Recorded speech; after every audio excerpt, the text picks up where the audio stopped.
Okay, for all you Traxxas fans out there, I've been talking about the Traxxas Spartan and the M41.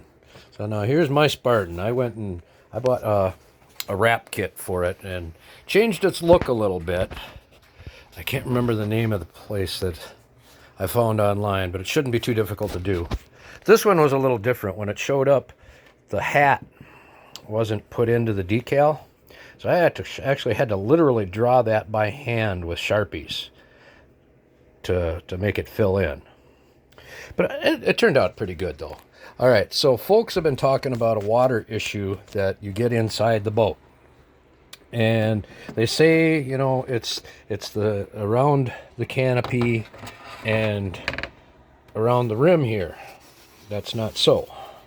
I always tell you can get water if you flip it or whatever, but the main problem is right here, right on the motor. The water jacket that Traxxas gives us is just absolutely junk. It leaks like a sieve. That's where the issue is. So you got to go buy yourself aluminum cooling jacket. So that's what I've done to this one, and you'll find out in time that the wiring sucks in these boats. You end up melting plugs.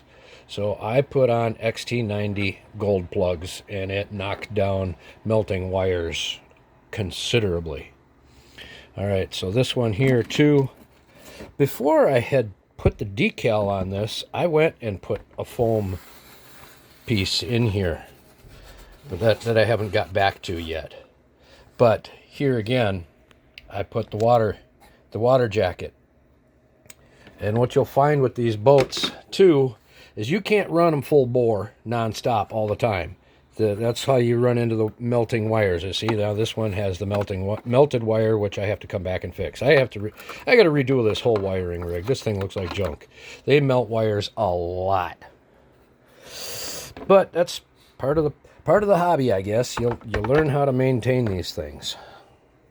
And then, so part of the issue that helps slow down the melting wires is putting in a dual water pickup.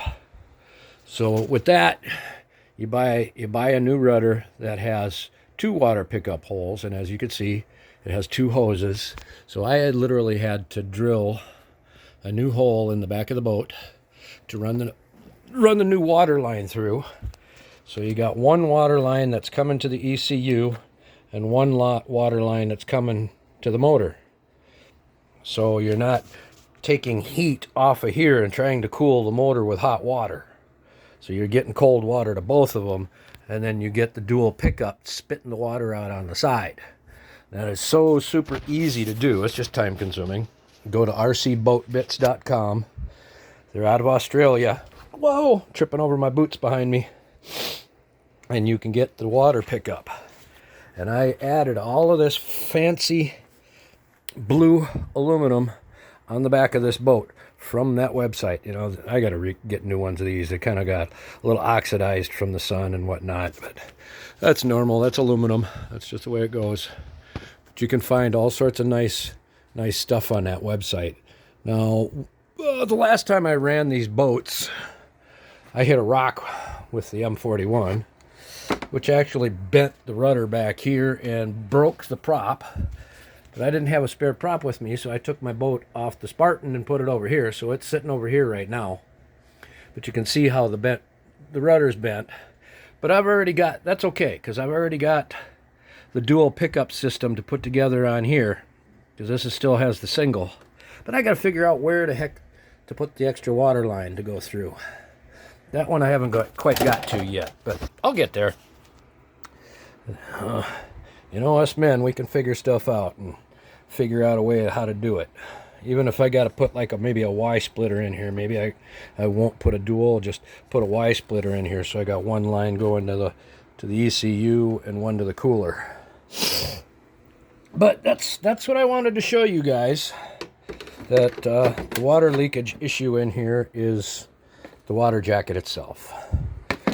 Relatively simple to fix, but I noticed in the new self-riding boat that the motor tray is a little different. So I don't think you'd be able to fit this particular water jacket in that self-riding boat because it's all back here. And the tray comes up alongside the motor, so you don't have the room to be able to fit this type of jacket. You'll just have to go online. There's so many different variations of an aluminum water jacket you can get. You'll just have to try and make some measurements and see what will actually fit for your boat. But with all the videos I've seen online, these boats are a blast. They are so much fun. It's just this one here has a tendency to literally flip itself right up out of the water because it's so doggone fast. And you'll see if you put an aluminum prop on the back of your boat, it makes a huge, huge difference. Whether it be an aluminum blue anodized prop, I've actually had brass ones back there, which were a little bit larger. Oh, you're going to see a night and day difference. They are run so smooth. But make sure you get a balanced prop. Because if you get one that's kind of raw, you're going to have to balance it yourself. And from what I've seen online, it's kind of a time-consuming and difficult issue to handle. But that's what I got for you today, guys. Thanks for watching.